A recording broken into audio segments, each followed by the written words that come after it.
Ziboten, kude kwa so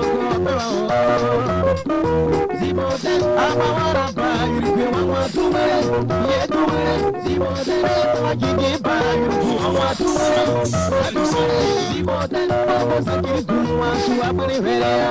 Wa Ziboten, amazakiri kunwa su abure verea. Wa Ziboten, abiri komana pura usi sabure wa. Ziboten, 97.9 Fox FM.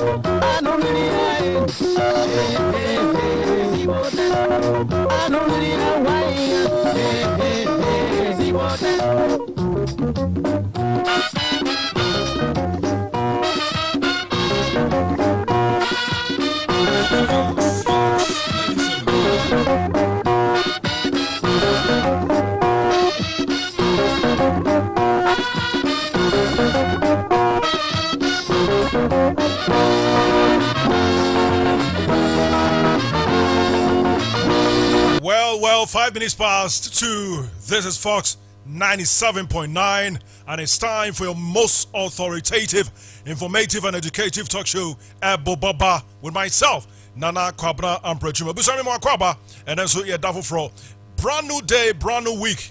It's a Monday, the 7th day of April 2025, the year of our Lord Jesus. And then so Sumatanasi, as always. My producers have always been Ben Ansong, Kwabena Jesse Simpremo. Technicians on duty have been Efo and the hit maker Danny. And Nonti Elementina Samsung reaching so come on Facebook. And the free cyber acquisition on Bebo. Now and then so Yatrasi.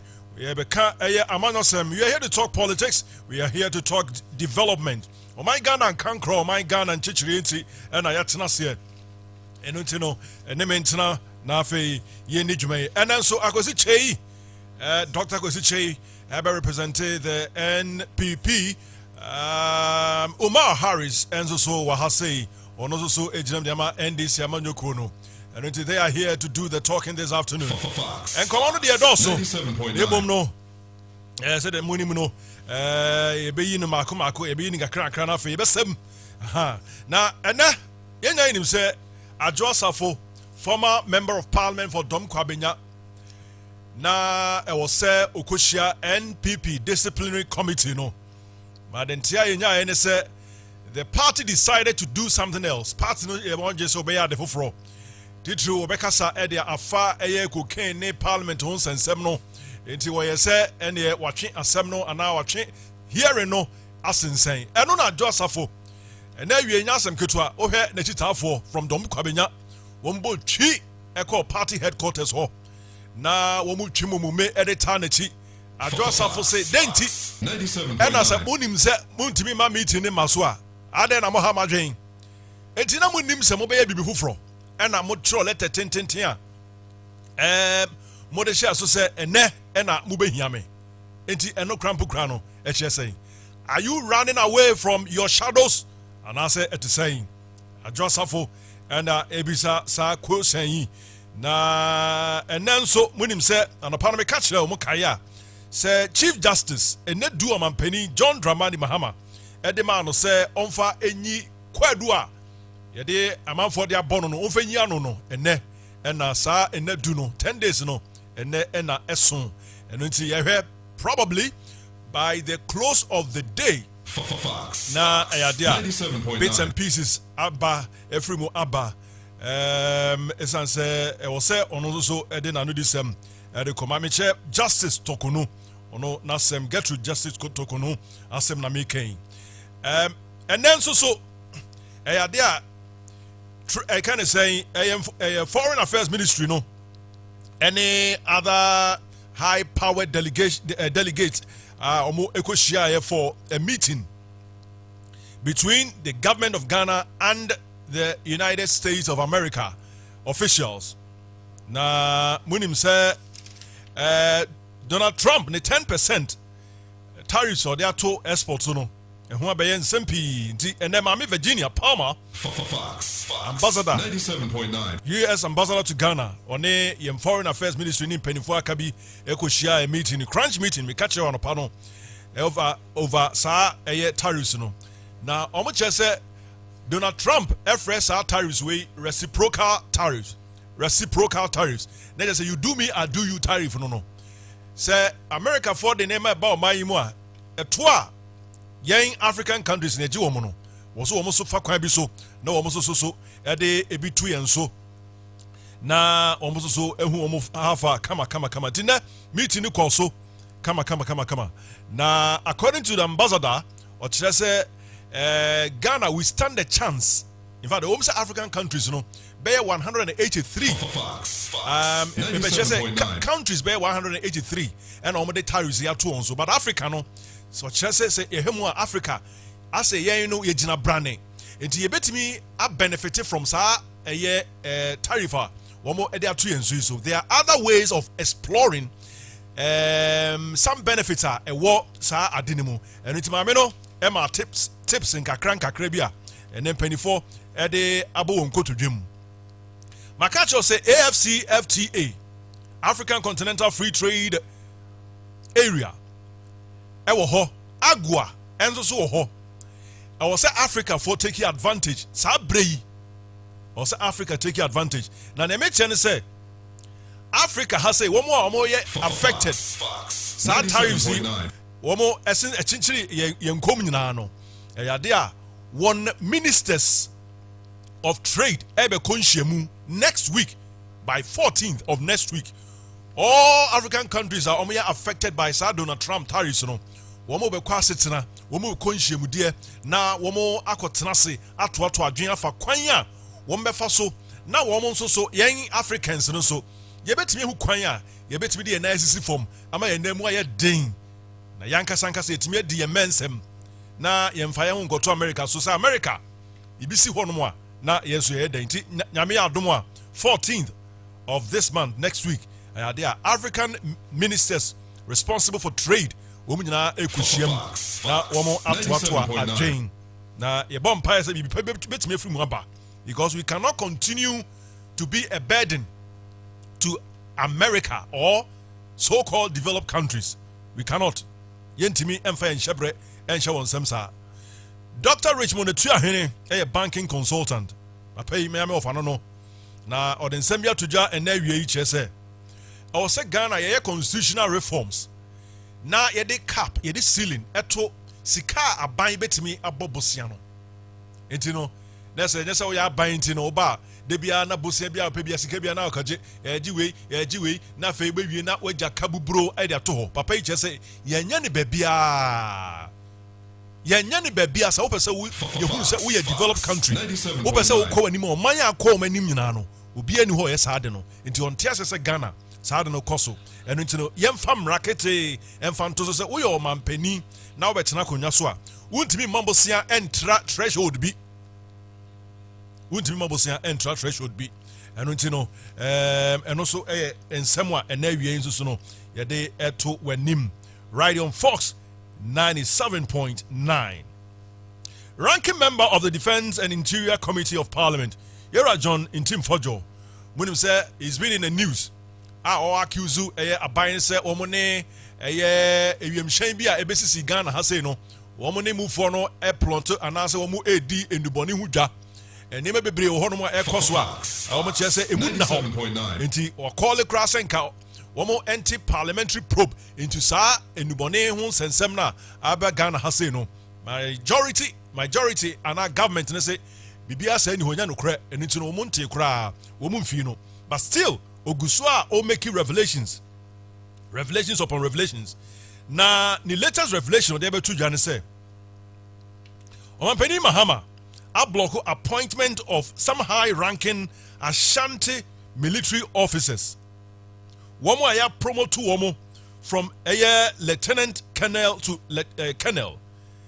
Ebiso honomo aya promote to a United Nations missions operations. United Nations missions operations. Ochese sanji sheye woma ya to be 4 months ago. But Omampeni John Dramani Mahama ede ne na tiem sɛ ɔmpene ɛma saa nhyehyɛ no ɛnkɔ so ɛno 19 George sɛ wei yɛ tribalistic wode wura military no mu a ɛnya adeɛ a ɛbɛtwa yie ɛmmoa ɛma ɔman no mpuntuo ɛntimi ɛnkɔ yie.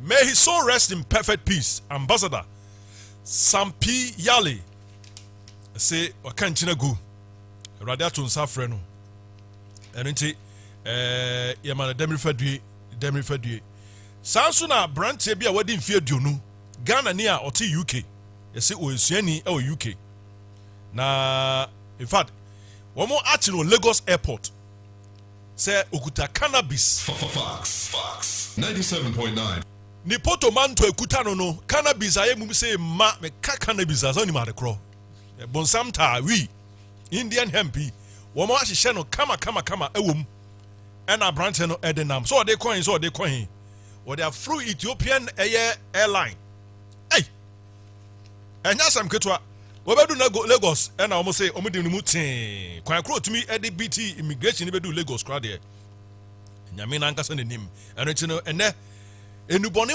sounds so na appointment of various MMDCs no new batch a buy no be 81 mampani abonwundin na it didn't come without controversies and apart me catch o kozabzugua entokwasi wo ho wo kwakumawu basabasa e koso wo ho sounds so na talent si de wo twaja to party office mu adenti na wo se basa de nyina no ya de a entwa yie kra but then that is what is happening in our body politics. Yeah, we'll say, hey, na yetimi esi ano kwan.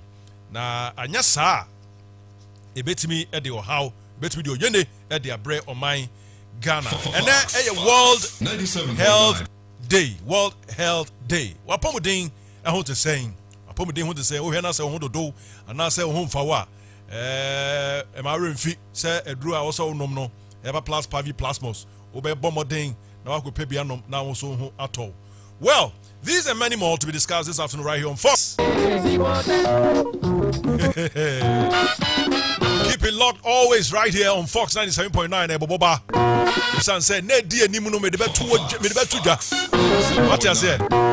You see me yen shemu be nesia. The assembly na begu ho party bang. Why na nipanu ko hu no? A day na oyama party no.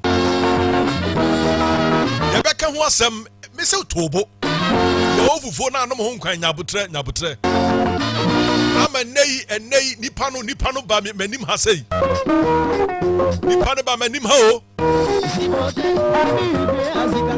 ema yese ye nema bia na se kopie na se call bi free bia ba na se me say in the ensuing days overturn your course so nipa make kan ho asem party crawl I'll fill you in and it's manena Fox Abribia Eboboba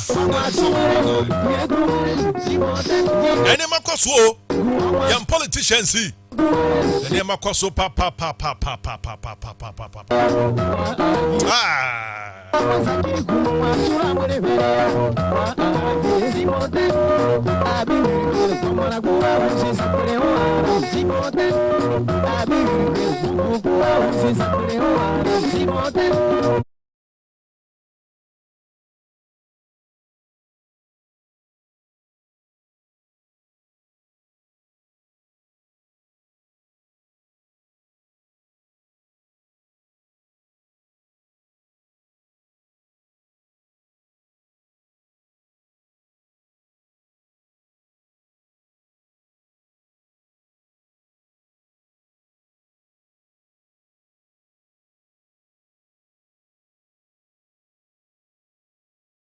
Harris, afternoon.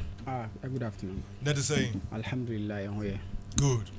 I hope so also here. I don't need to miss me. Some day be and some more hopa. Now, what didn't try? Person Betty as so what didn't you? Now, why you who the entire would didn't try? I feel the other could blame spirituality and spiritual. I almost say, whom some womb. Hey, whom. That's not your name. May say the Martin in shed on them. Artism. Hey. Now the ben who them start to say we need election. I say to about my name pa. Krumha. Nyoma. Kroma ne man koso papa. Ya beto aba. Omo kan hu say the way omo ne Ghana for tonight asetena omo ne Ghana for tonight no eno na Ghana for digina so to aba. Enye ndrondro bi asem. Okay. Enye ndrondro bi asem. That for me na kan say dan duru a. Idanu duru a, idanu na duru keke e na Ghana for punish omo nti omo nti ase na sa corner bra we mo. They should sit back because I just have issue we kra na omo nyankan wie. On say one of the problems are maybe who's the MPP FAC currently say they are very indecisive as a party to the extent said they don't know whether they are going or they are coming because more pressing issues say no on the last time I met ha I can say on says a party echo opposition any political strategist ever catch or say there are two approach say party ne be san be a branding on na wasan back one say move step it back no my reflection madwin nienti a mo ntimi anya den every ni election no the next step I'm taking is mo be start a regroup mo nyina mo back together we e dey we dey channel no we so dey dey channel na dey ase no ye ma nya den ntwem ni nya peaceful reconciliation ni enka yetimbom okay ansa na ya den ya start e working ya ma say pese bi gitu me na say mo ma di ncho 38 point something munim ya moye Ashanti region amusi ya mu World Bank no mu seat no kra and is your 10 solid seat e Ashanti region Adwasafo Babontin amusi acknowledging the problem is the first step in fixing the problem obi anka ne bo asem we ankoye we wi ani aka ni nyina ya den abom ne atena se ne yesiesie ya back stronger again to fight for power.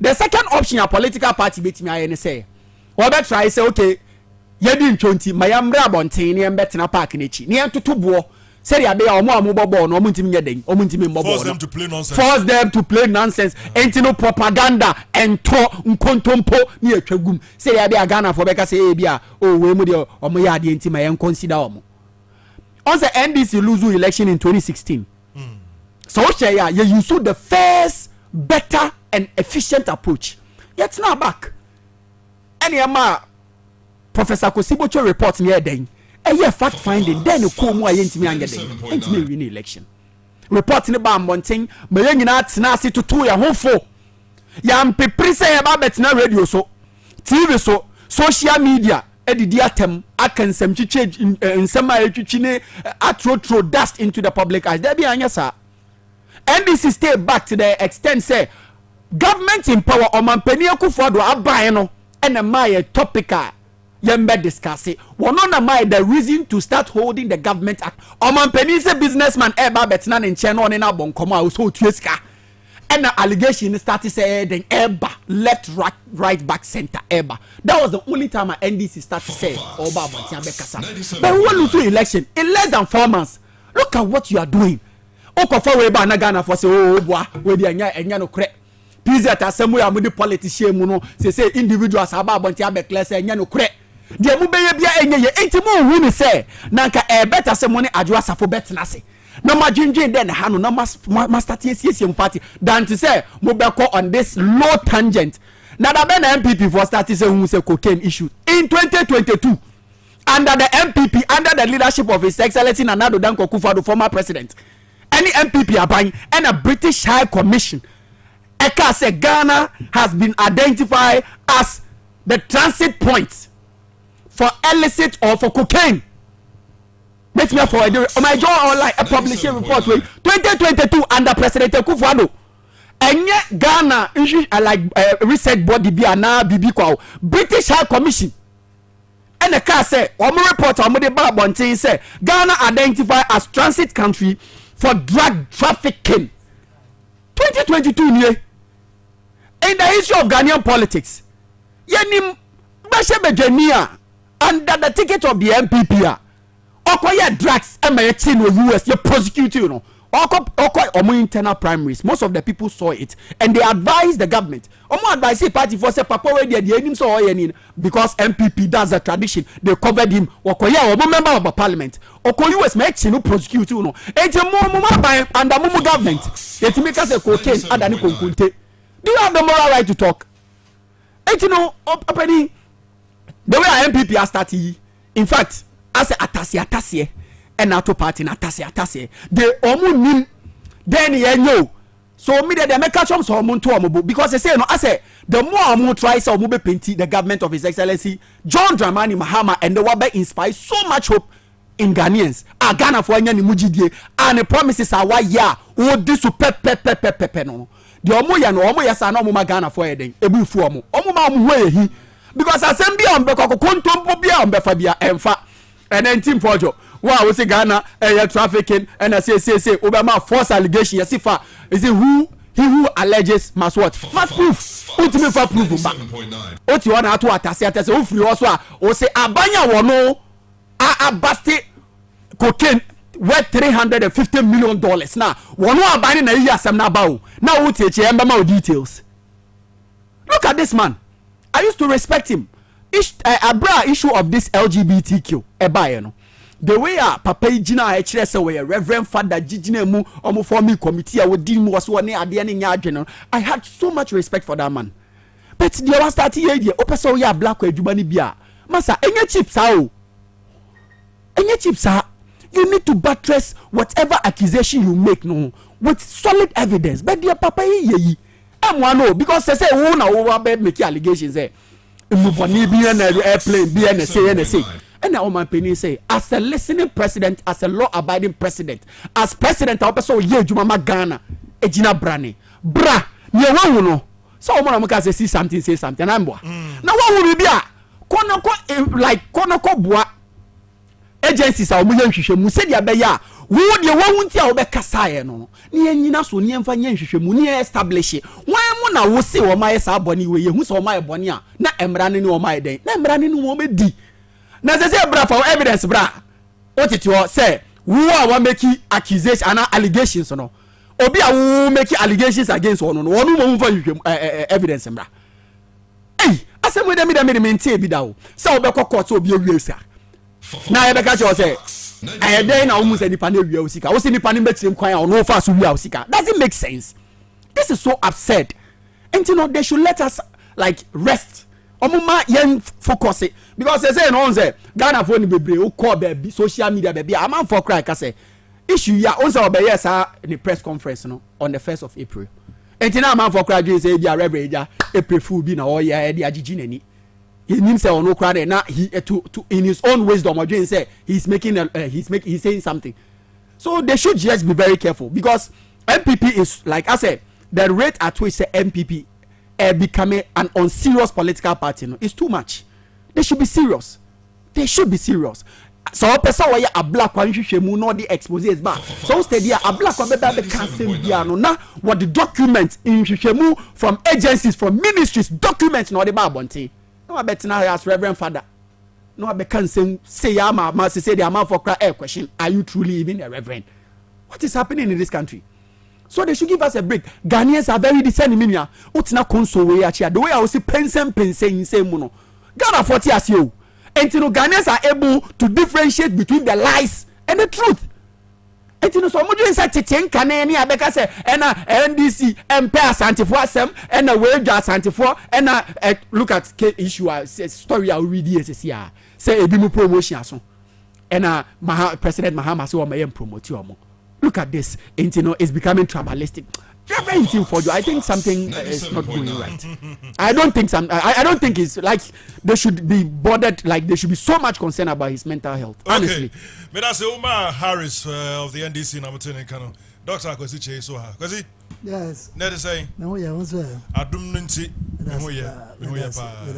Yes. Me cha no me cha etefo ni ahwefo nyina.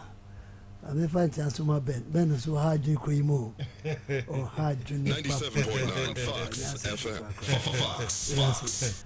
It shall be an for want of time. No me observe protocols no. Nina, me did say asama abagana no. I say and this if one no. Woman gas almost is you. Abibia and this be pre chroma biano. And a cocaine, sorry. 97.9 cocaine sem sorry.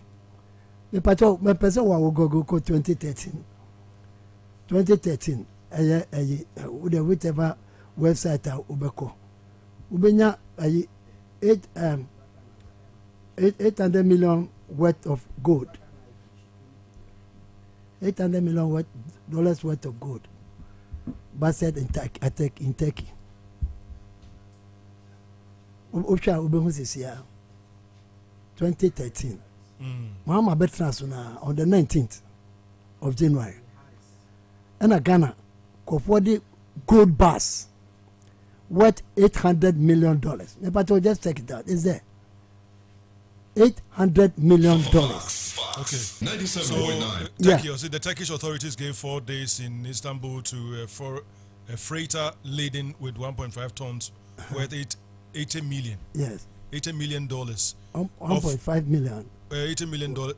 Ghana web and I will different. Okay. We just want to show Ghanaians. Okay, so Turkey stopped cargo freight flyer with gold from Ghana. Turkey is gradually becoming the busiest hub for gold shipment to the Middle East. The Turkish authorities gave 4 days in Istanbul to a freighter laden with 1.5 tons worth $80 million of gold from Ghana. The plane landed around early January at the airport at Ataturk in Istanbul and was arrested for 4 days with 1.5 tons of gold on board by the authorities. Yes. The The Turkish fleet, origin an Airbus A300 cargo aircraft, was chartered for transporting gold from Ghana to Dubai. That's it. Yeah. And then it's not about say you're Ghana for Ngong. It's about your security. Say ya no young betoye na man for man on no. Oma who say enya dia Ghana no eye bia ye no basbasa. What I say? Mama Betrans 17 on the 19th January. Ena Ghana ha kofo bi di plane ba ha. Ebe fa gold nkwa 1.5 tons of gold. Adi free ha. Adi koye worth over 80 million. 800 million and I say 80 million. $80 million. $80 million. Adi free ha di koye. Ya bono. Ebe tonne. Ya hu ni pakro di gold ni free ha koye. Eni ya hu di ono so a oye yi omu ye ya na fetre sa airport security fo bi ni ade ya so mu enti sa gold ya di free ha koye no Turkish government no fire. Omu lansese ne say ya di kotua Iran fo bi ka. 97.9. Ye gold barter trade be with Iran. Eko wi ase no na e destined for Dubai. Turkey for no fa gold no. Ghana ni bia ntimi anye. What just our subject now, Muhammad should come out with friend saying, Nipana, yes, sir. But no Ghanaian was arrested. What I say? After Ubama for more. More about 2 on the 5th, I think 15th of August. Now I yell Ametefe. 15th August, yeah, Domahama, Neteso. Guy hit me at the a more baggy, what 15 kilo baggy. Maku miensa cocaine ma at the far airport VIP lodge gate number 9 at the PMU MIA Cochino UK. You can read that for people to also hear. A Cochino UK. And also so no cocaine ya or the free as a no pretty some. Nobody was arrested in Ghana. Omo ye free omo nyina ye ekophobia as omo ye security phobia near the omo airport near the say person na wode koye no obi ehu cocaine ne ko ya chiga no wakodem am I think say because of the behavior come man clemency be near the somewhere in 2021 22 there about yet omemu ha within 3 months of about wait na wabetra so no ene me cost one enye investors e ba eti no samu ko fa ne ma bi ba kom ha na se sa ne ma no ha adwene ha na wose ye nyina no ye de anu tum ne ka bi me gidi se reverend for jo wose nyankopon hira no no bo na ba so e won ne ma o mu ye de amaye hwe ye wo ha sei ene ba be ka che ye somewhere in February see ya kochi 14 20 feet containers a sika ma gold ma ya kochi WhatsApp ma a mo akasa journalist mo ko twitwa ni nyina ba ye e beto ne nipa kro di gold no ni scan ba ye hu no ade ye kan ne se a certain allergy ye hu nipa kro no me pato kikasa nyama we nyina se ani o ye hu nipa kro no omu ka che se na ye 14 containers no emu tu adwane omu de tu adwane yakoto 12 containers full of money and gold ebeto ne se gold ni wo ho se gold ni ho obi anim ni nyina no so up to now national security no emeka bibia mfa nche afi yeti wasa na afi ya beka che se etakura de kwaso enkofo bi de cocaine enam ho ama security ya san kodi akire ekochi 120 slabs of cocaine ya ni street value no aya $150 million worth of cocaine ya chi no aya match ya etwamu yanka bia nsem na fe ya san kwoti yesi yakwa kwoti another cocaine ni street value no aya $350 million e wo Cape Coast ya na nkofo wo mudi ba no omudi agu anwaka mu ene ade anwa agu so ena se ene yakochi mahama na nkaza ne kache $350 million it woka $350 million no ade ko $150 million na ye almost about $500 million $500 million worth of cocaine ya chin okrum ha in less than 1 month ya nweka bibia nche afi ye wo hoza ni abeka che se electricity containers nso wo habo ayira aye dodo sen ya yes 100,358 ayira aye hu baby ade nafa ye hu ye fi ho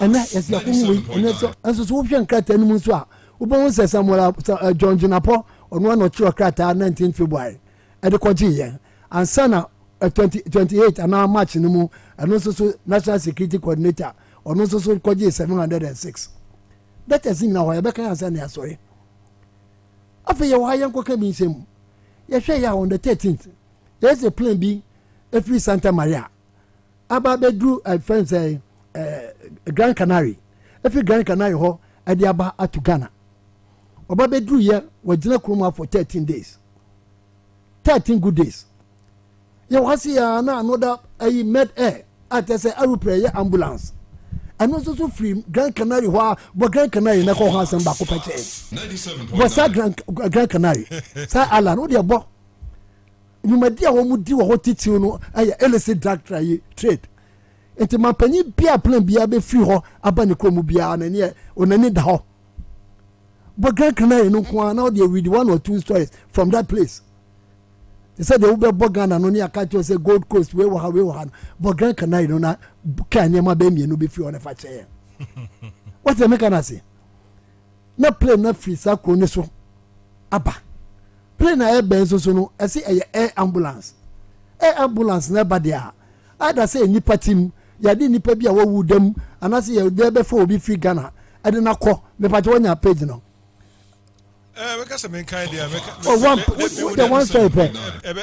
You just want me specific. One story on the cocaine, the busting of cocaine at their place. What I say? No, cocaine cases are pure. You can just serialize it. What I say?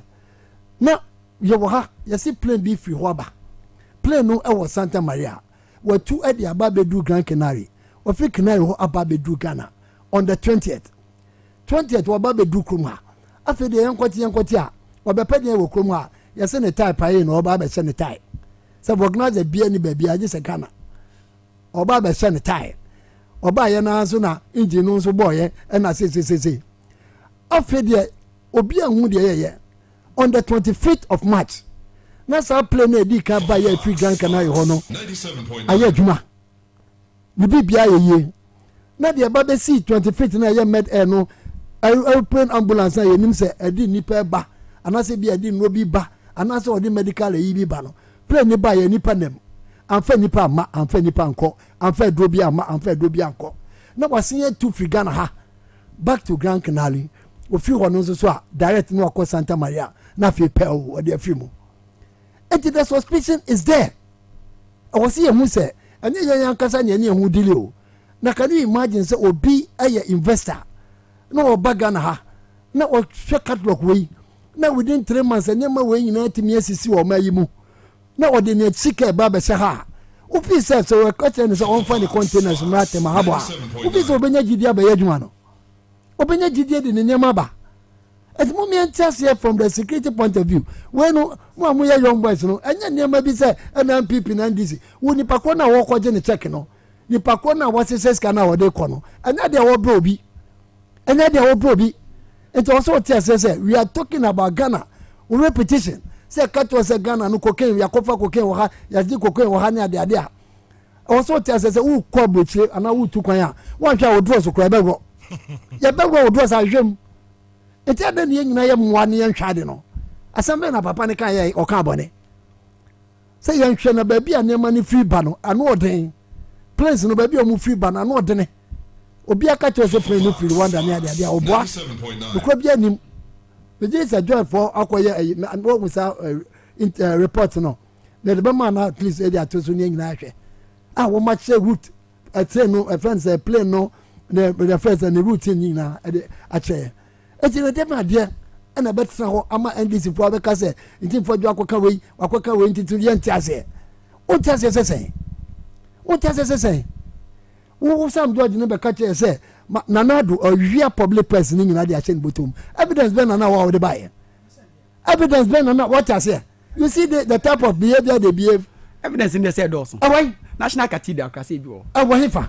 Cash for seat bi o. Awahefa. Boss te bi o. Awahefa. PDS bi o. Enti catch us na ya tia say ya catch us Mahama Ebas no to baka say bi o. Oh, a reporter clear no. Reporter clear no from even the company in the new narrative when come why is that way ya the work opposition jai. The same thing na why ya work opposition. Na so we invite me na me clear. We invite me. What I say? Mahama Ebas will be unclear no.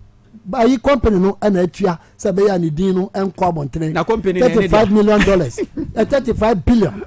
And yeah because of all crowd no mu delay Malaysia, Thailand and Kokon no no delay no. And no mu ya say ye betua na ye wate. Mahama ne tuhyem obi antimi clear no. What I say? It is a cinema we say nyina ekoso. Let's say ababontin eba be ka to say. Wo mi ani na ho. Ya say ye din. Ye tia say nyina ye sin kofon fa adwuma mra me anya bi. Enti say investor bi person oba kroma no be invest. No ba be do no ya say containers wo port 1358 ayira. No fi say obi a ye businessman no. Oba ka cho say port no aye porous. Anya port e betimi de bibia fa. Wonya credible say e betimi abe investment wa. Enti any person me ka me sa no. And this is for the nyasa concert no. Every second bia mo bebe bia no. Sa nyama we sisi. Anyama we sisi. Enti dem ade e na mo pese mo di shega na fotrim. Wo pese mo ka che say. See yenima de aye ya na se bia yenim de ye ka.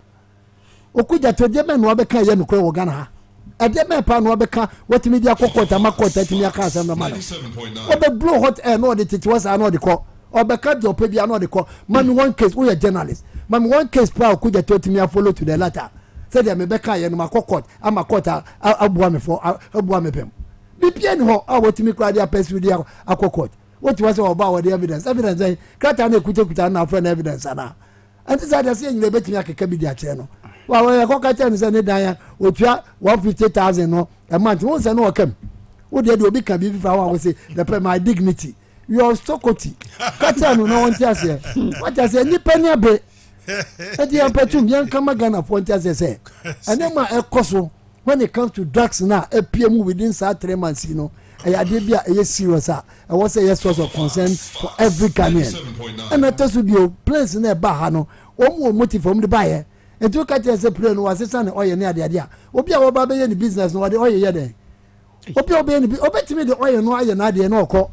What does not see him? There's a I tell Lebanese will be a chiwomo. Or with the carpet, woolen carpet in a bar. Carpet no with the bar, over about 3,000 carpets over containers. Container a union carpet ni nupen na no mu hia 2 pair and no mu nya manage same. What I say 2 pen na drugs ni same. They only needed the 2. They are carrying amopa obi apa o me fa bi cotton on famra. Enti ani bre na de kasa asem wi ye gu ye nimu ase as a country. Eti mo ma ye ni me na efe ye kan chanche Ghana for say ade na aba no enya ade e wo se ye di agro ena enya ade e wo se ye Ghana say ade na wakwa ka say plane bi bai plane be ba Ghana ha every day, every month, every week. I don't think I saw planes to Nkwane ka wasem. I don't saw 2 planes Nkwane ka wasem. And I said no Nkwane plane abagana. Baby I didn't free bano. I did be a suspicious. And I can't want them let's say any brainy in I case. Police won't him. And I didn't call for so quite your baby or favor and baby. Or favor. Or your security. Or no Mahama no muno. Or Mahama says I come Mahama Casayano. I call no the Eboboba can say. My security agencies no say Omunye. Omune Reverend and trust in Omunche. Reverend mu invite no. Mon friend or baby. Or no cry natural letter. Some women share security caucus no omu na mra ne bia no omu ni nkomo. I gaga. Ani man ba kun ya friend yi Tafia Mapo asan fa yi. Tafia Mapo. Akwa we et wo say yam prema security for ne ma. Mo se mo prema mu ma. Na mo prema mu ma no no nya de ho na invite no. Ho na afre no. Omu fa letter ye chese ya invite no famra. Ye challenge omu no fa letter ya. What is the behavior? And I know say bibia ni mu a wo fa ho ben. Obi a wo ye ni cocaine business. We say another one person or ye illicit trafficking no. O be catch me say ono no oba ye no o be change tie. No no dey na question the corner baby na tie ne da from wa. O be me catch them say tie ni no oba ye. Mo catch say mo consist containers. E be to me 2 months ni. Yanchi obi a another large. Na see mu your friend say a plus como my friend say. Gomwa nya hono mu kwachi ayi your friend say cable city ayi good track so. Omu bisa papa ayi driver no ni mate won se hwa dia o se wan alaji. Nti alaji bia no wo din okoma. Yentimenchi obi abeka ne. Koke we say so first one no say NDC for omu candidate bia o contest 2020 anan bia omu ebo ni din up to now akwane em friend no ye nya ne hwe. Enti mo nyini say a source of concern ma ye nyina Ghana for. See nyina no yemfo ye into form na obi a wodi ehu no ye nche no ne nyini film. Rather than say ye ya ne ye NDC ne people baka say ye politics no kwa baka say Eboboba. 97.9. Obi ye enjoyment. Obi akwa kofa 100,300 containers. E ko ton wadi. Na wo betna na NPP for the fire and NDC for the fire and am winning the fire. What be nipa no ho? What type of behavior is this? Na do jinapo no kra de onu kra de ya na me pesa me tina asem kra. On kind of queer. What the biggest liar or Ghana ha jinapo. The biggest one or Ghana ha no. One money years swearing in quote me a friend is saying Independence Square I catch us 5 hours of oil. Ghana you never call off. I saw boy. E ko wi ase o boy. What I say? What bad be catch 22nd as I say what be catch say what ko habo ho in the House of Parliament. What ko habo ho akon with 3,000 containers. 3,000 containers or repeating about 3 times. After the debate 2 days time now only radio forwarding comma was it 2,500. 8,500 ne ko hin. After the na kodi e be say ade chi ye omu be interviewer was it 4,348. Ati dem ade chi bi obe 2 days later be cancel me ntia was it 1,358 ayra containers. Now what the committee some for committee be say you hwemu so a omu a wo so obusa omu so wo musa omu udna ECG was say procurement and obi akokra ne man ne ade. But how do you blame the baker when the butcher bakes the bread? Why do you go and ask the people at ECG? But ECG for taking possession of the containers. Containers no port ho. Et wo hwehwe containers and hwehwe nya den. Ghana Ports and Harbours Authority wo mu ho. Ye wo Customs Exercise and Preventive Service wo mu ho. Ye wo Ghana Revenue Authority wo mu ho. Ye wo National Security ho. Ye wo Police for ho. Ye wo Soldier for ho. Ye wo omu ye in charge of the port. Answer na obey you car back ko free port ho no.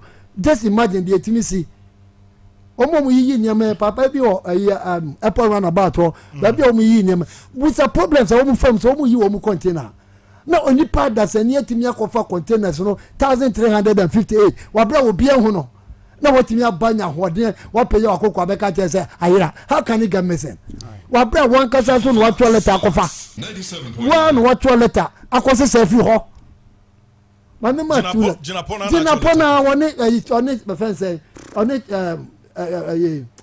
friend is saying on national security coordinator natural letter e dey akwa find no e dey free ho it will toilet and go 5 side way the few of ye.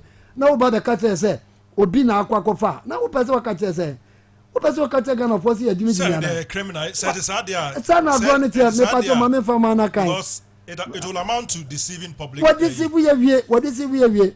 The pato Jack and the man. Michelle.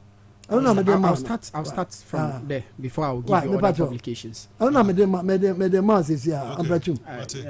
Me send them who we there no we kana. No watch me full stop na fe de on beke ka bia wo munka. Ti antini antrase. Ni amaye ni ana ho. Ni yes ya betratra ha. Ni ya say ya. Wo mo say bedroom re bi no. Ma asa aba me bacho. Okay. Ampratwum, yeah. Okay, what I say? It is a gun for Yantimi and Transit. Near my and Yamre. Not Yantimi and very good. Maybe I told me the amount.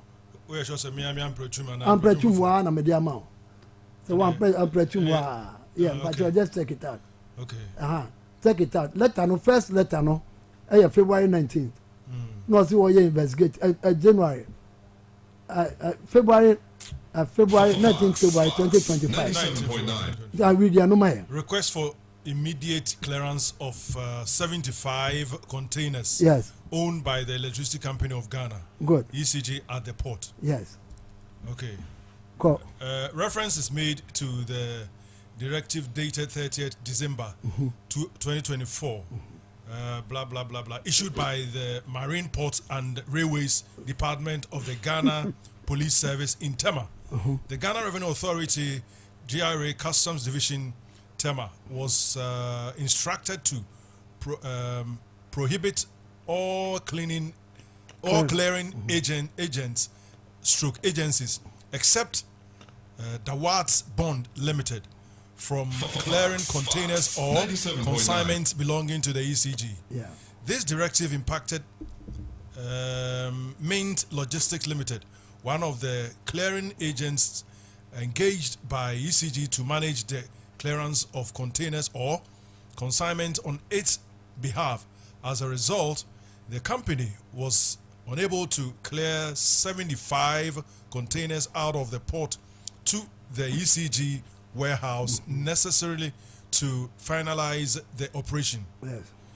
Given the urgent necessity of these materials for power supply, we respectfully request your assistance in facilitating the clearance of the 75 containers managed by Mint Logistics Limited, currently held at the port.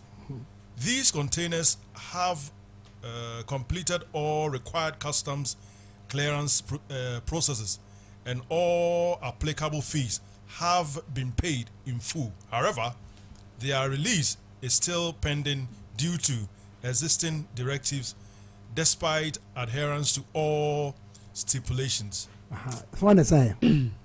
Okay, signed by John Abdullah Janapo, Minister for Energy, Corporate Chief of Staff. Good. All right. Come on. Second letter. Is there? Letter no. There is no substance in anything you're saying. Please. Second letter no need Second Oh, letter. please. Oh, you are wasting time with this. Second There letter is no substance. They are back in government. Okay. What is it? Oh, say request for 706. Request for assistance to evacuate 706 ECG containers. And that was starting in another date in the count. Oh, come on. we are wasting time. Why are This one is just, I mean, some answers to waste time. 7th March. 7th March 2025. 7th March 2025. Director General, Ghana Ports and Harbours Authority, Accra. Signed by Honorable Minister. Signed by Osman Abdul Razak, National Security Coordinator. Yeah. Copied to Honorable Minister, Ministry of Transport, Accra, and Commissioner General, Ghana Revenue Authority. 97.9. Read the mail. You are kindly informed of plans to evacuate the list of attached containers. Oh, me pato to what's in the can. To what's in the can, me pato to what. Oh, Jack, I don't know what you're nanya. Let me hear your view.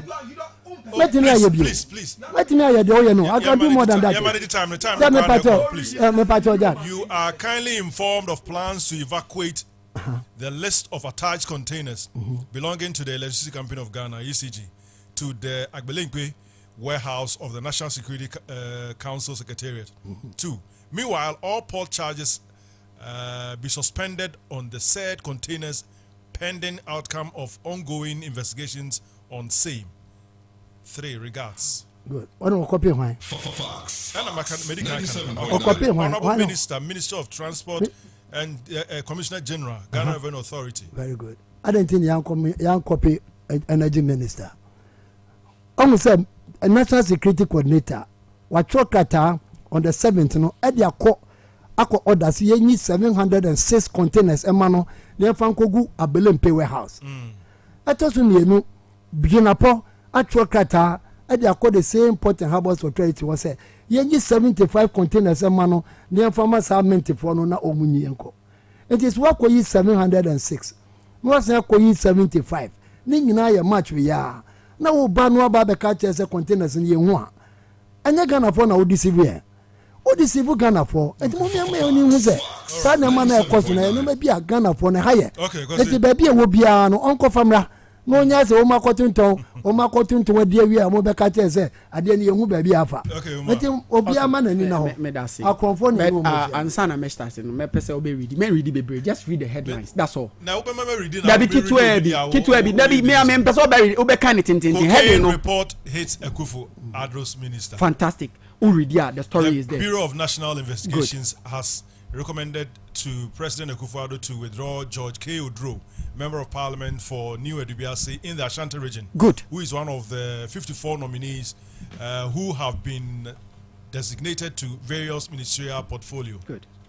The advice, if taken, would avoid any future embarrassment to the government and the nation, as happened in the case of Eric Amwating, exactly, a former member of Parliament from Kranza North, according to the BNI's report dated March 2, 2017, and signed by William Akwesi Apia, the BNI director. All right, that's good. So all these two people, in 2017, in 2009, were all NDC members of Parliament who are drug dealers, MPP, National Democrat, New Patriotic Party. Yeah, can you? MPP for. Where just any ordinary member, members of Parliament are more MPP for more vetting, vetting or more yama more coins or more major MPP.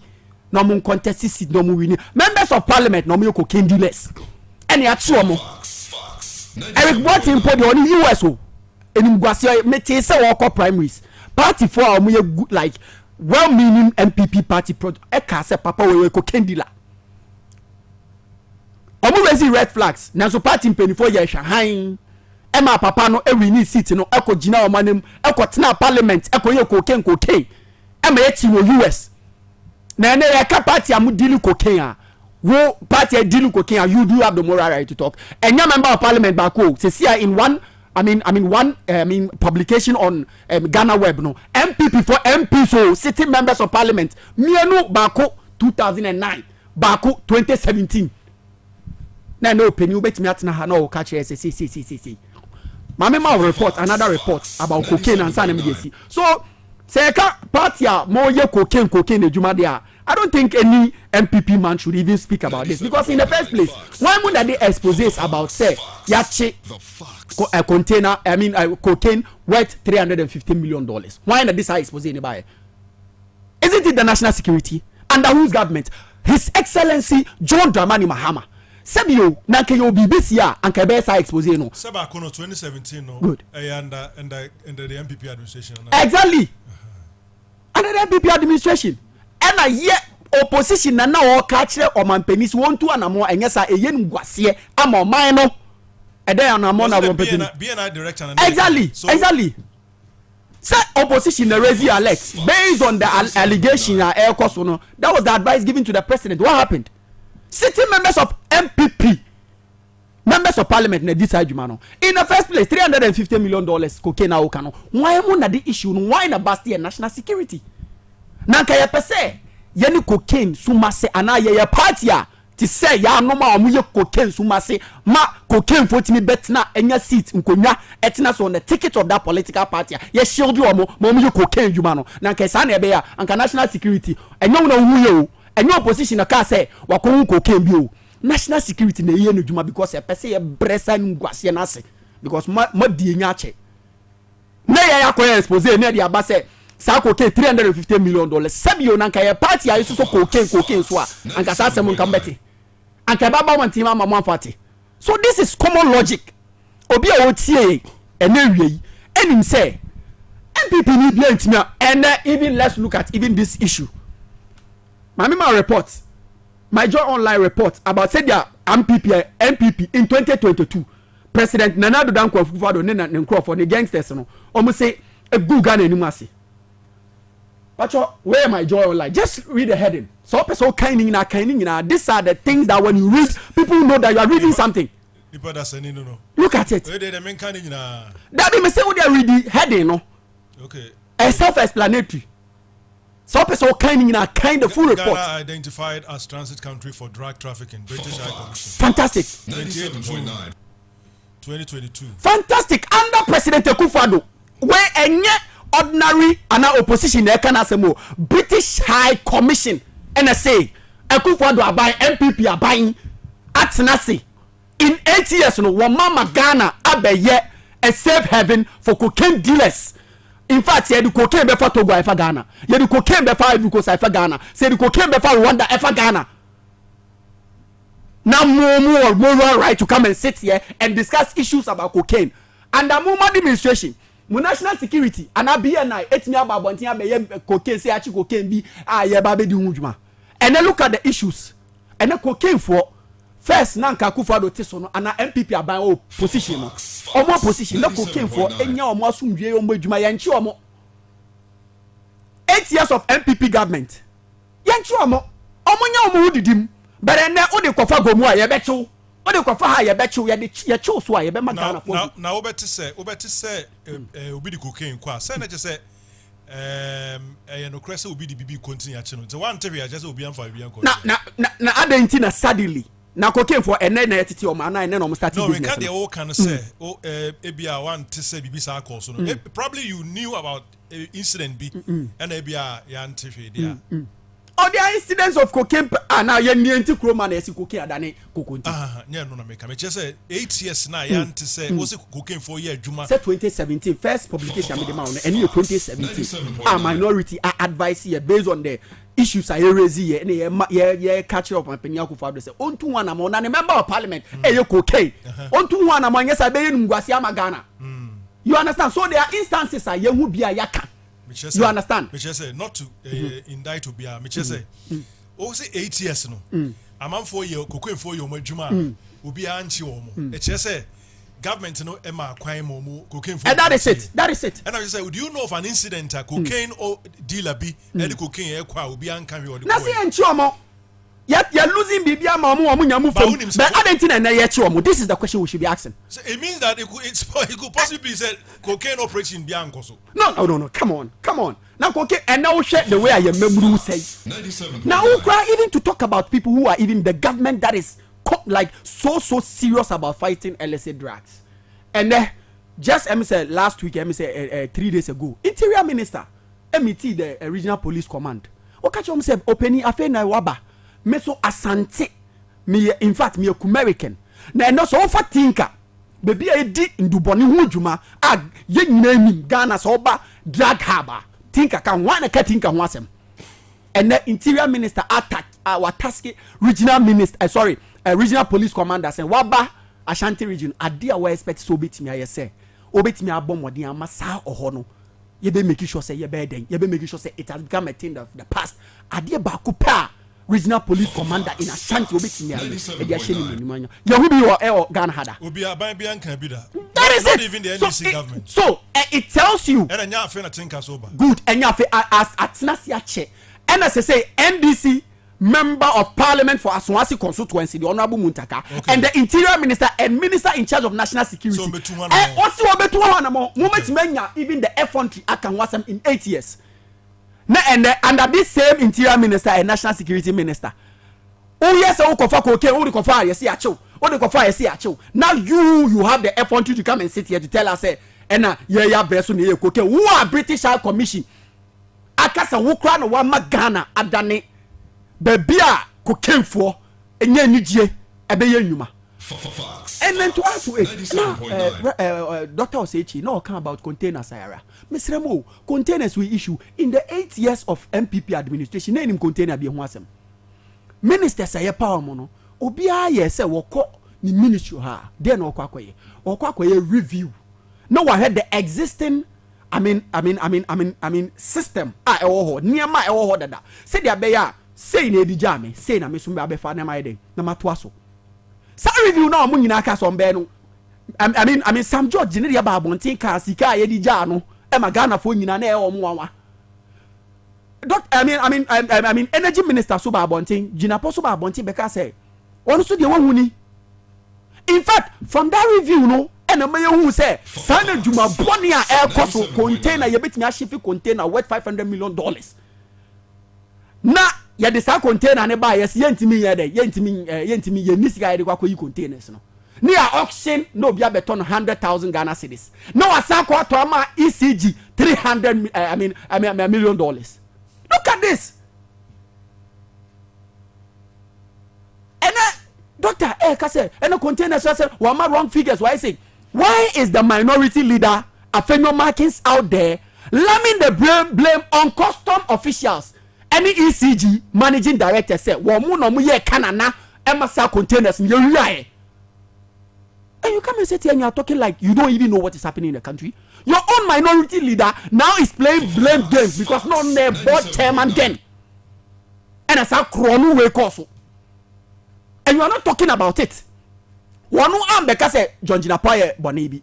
Wajia tum say ma bro mine chrono containers no say 1,300 say 1,500 containers 1,300 ayira. Afenyo markets because containers ngira wajia tum say ayira. But one person won no we board chairman no if you be back and say we try so obeyi no afrim was it customs officials any ECG for and omukabo mu na sa adwuma no course. Let's be honest to the good people of this country.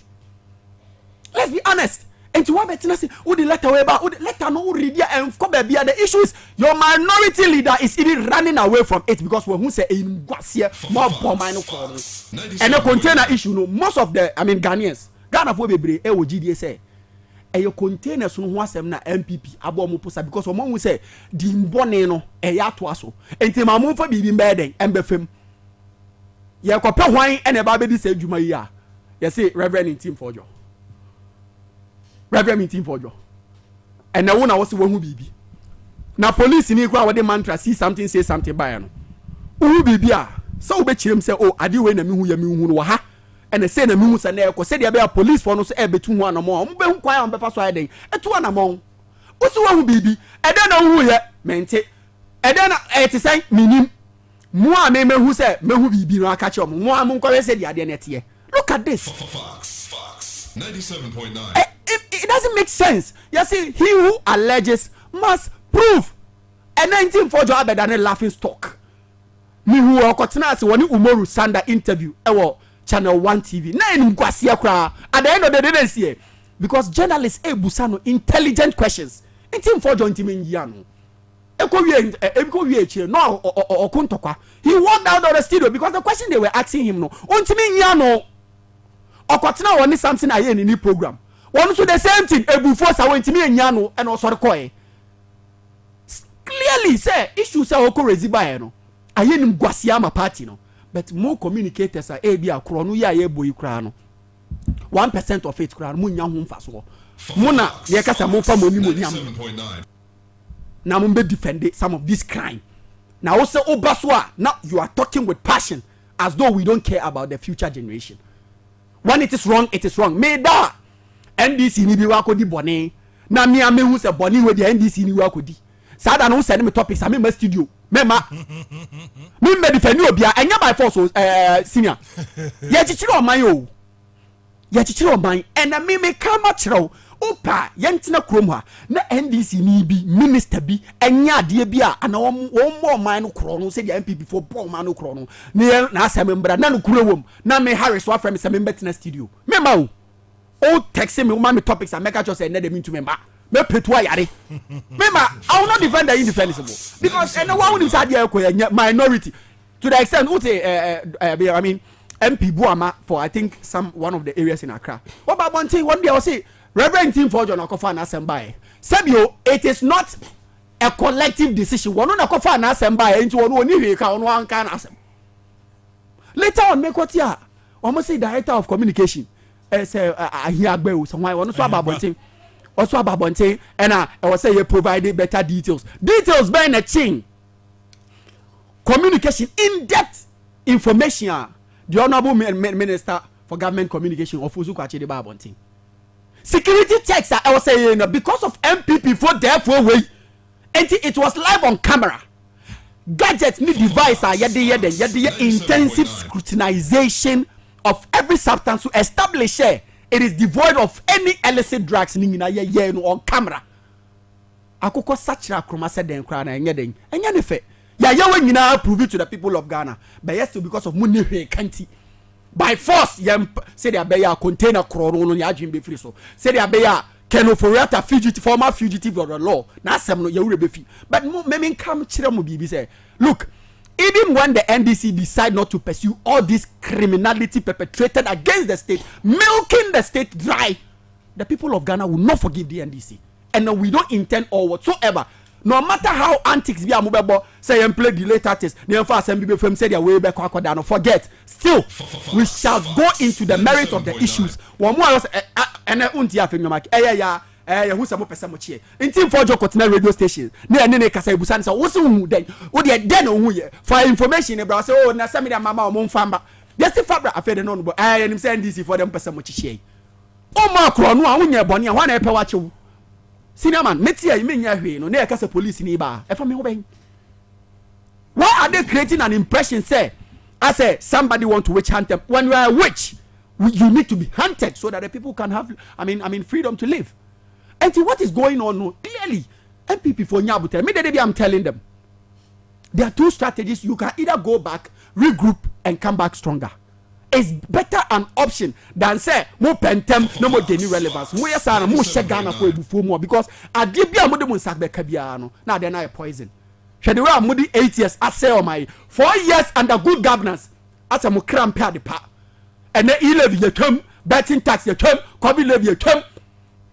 Musuna mudi bayo, and you are not even ashamed. Say more cut them for even 2 years. Monkasa. Na musiesi mufi. You are in a hurry. Mo pe bibiaka bibia ni okra yen create bibi ni emeka ebeko kosi sen so this is what the people of Ghana want to listen and the me den say they wotina console echi o kire niamam. I love it. And then beyond the traditional media, social media so ho until you don't think say ebia platform bia wanya ebia abondi bia wanya obeba betina radio station na o kasa o just say you convince everyone. Now the people of Ghana are very discerning. The same reason why I'm too about tiny President Akufo-Addo because of the modern appointees chrononti. Any government I'll be about one born home there. Sana Ghana for better about you know. Say young found say mena na to a woman. Mena na no MPP ni me papa MPP ni timisu ya MPP ni ana mena na NDC timisu NDC. Say side na sound. Say the youth are voting based on reasons, based on efficiency and effectiveness. So they should understand. Am I uncle Chantro? Look at how the same people are exposing the dirty politics and the dirty agenda people were doing. I think they should understand. Mubeka sama munka sama edim. Say they be a Ghana for betting me take him serious. But they say tangent now. Maybe I think say you need to regroup and do your things right. But dirty politics we advice. That's it. Take advice every comfort. I confirm the 2 years. What the make say? You didn't talk as a customer, say, Kajana. You are Paputua. You are by Jeff Randy's before. As you forward. Of all for Musa to 2 who advise a woman from Mamma or from Mumino. I remember what time I was better as oh, please. I'm a more fool, I was better as a wobuno. And I'll be cut as a Yamagia foot with you. I never dare about way by ya, why ya, betting your catcher say, why ye be Biama as a sanema. And then the question, and then the question, a first a cocaine, ya chick cocaine cruma. And then the question, and then the question about 150 million, and about 350 million. And then the question, it's the case of the baby and the saying, esa mo ba ana nkofo nya kwan de cocaine ba kro yim mo ba na nkofo nya kwan hu se nkofo na ba enti yen twimfam te se na ayele de ne bi ana ya mu twafam na mo mu twatwi ede na ka play ni be di 13 days so ni say ke film na ka wa twenko what I say I don't know play ni 225 no sa da no na kan ya do the whole night first time in Kumasi guy to international airport mo bokro no ne ya ka mo miama no wo kra na wo ka wo ba mu enti bibi say kra na wo say wo no wo ma security agency empanyefo no ana be kasa enye obi a wo ye propagandist a wo tete Jubilee House no asore na wo ba be kana play ne buy wo kra nye wani wo ye juma airport wo ye fitani wo ye ka wo ye aeroplane fita ana play ne buy na ne type aye na we ngeno na oye no aye wo ko so wajune ye juma wajune ye juma ba ba ke karate obi a wo pese wo hwese cocaine and other drugs bi obi bi mu a adentina medical aircraft na ya ambulance no adena no de ye ntwemo anche adena no de ye nkotwa inside na fa nche na sa jet cargo jet no ana mu kotwa mu se oye ye de oye na one de oye sisi play mu se odi tukwai compatible fuel one de bi esi play mu se odi tukwai adi si for no ma je ka che se Ghana for ye jimi o sa pepepe no ma je ka che o mu ba Ghana for ni da ho Ghana for ni da ho obi o person o export obi o person o dey drugs ko baby on fa say planning no be dismantle no aye the person o ye the first one the time na betu atwa photo no say obi afa bibi ankoy ada na kola ju o mutim sa ada na some myopic thinkers onu na fo mu kola ju no say wa ko twa photo I will pray tie da ho enti o mu be change tie please munyini kakra grow up doctor what the make us munyini ko obi anani abre no so person o ye mu bone no obeye na say ye ni ha any mu I think the police for ana omu kochi I think Lebanese for bi omu di sika ati say car time omu di sika say time ni ade a omu de ko what I say enti anu no o kochi no let's say ka sen ko fo bi juma die we no omu die no bi ka so susu say ya o se ko fa evidence bra na evidence no ti ase o ti evidence ase o ti evidence ko on ti ase omo a omo ko chi cocaine no omo di cocaine sample no bre omo benya tip of say enkofo bi di cocaine eko no omo ko sa cocaine no bi a de bre omo ansa no police for ne ko chi omo anase omo a we be ka chi omo say sample man kofo bi di containers 12 containers as yi akwacha be bi asika ani gold ni ade omo no omo ko yi sika ni bi be chi omo ansa no omo ko chi omo kola jinkwa no mudi tikoma 97.9 kola jinkwa wonye hu bibi na mo say Ghana your secret no is at stake no investor and a be person odi ni sika be ba be show manya containers mi ram containers no data already end up 7th of March and a 19th of February and a Sunday manifest that time one people na ya na tezo people na ta konya so what ko seek for the release of that containers say ya fan kogu national security warehouse e wa belempe let's work with you wa na onam say we hwe onam say una anam say we hwe was na akoka say 40 wa Chinese no not one oba habo o ma relevant people was see ebuso mu say ade na edi beja ona wan onam o say obi e procurement ana want me akoyi ni ade na nya sempa na yenka eye den na buy container etia dues etia duty adenza wotwa kete maria no we nam abanya koto nyema ba so de ba be yadwuma manamafo na manfo nyakania na woti wo se ayi dimoye jachi nti wokwa auction wadwuma yadwuma obe yesade no omomu yesade no wo se atwi wo maso na fi se soja fo na de amoka begu ha ka be kwa auction say dimoye jachi no wo betima kwa auction please because at the end emfa your companies will Ghana has a cry yankasa yemo tax rebate what I say akoya obeto temahabo yi Meridian Port Services on a rebate almost about 700 and something $million ya demand for free tax relief na demand adenas ye nyama na Ghana Revenue Authority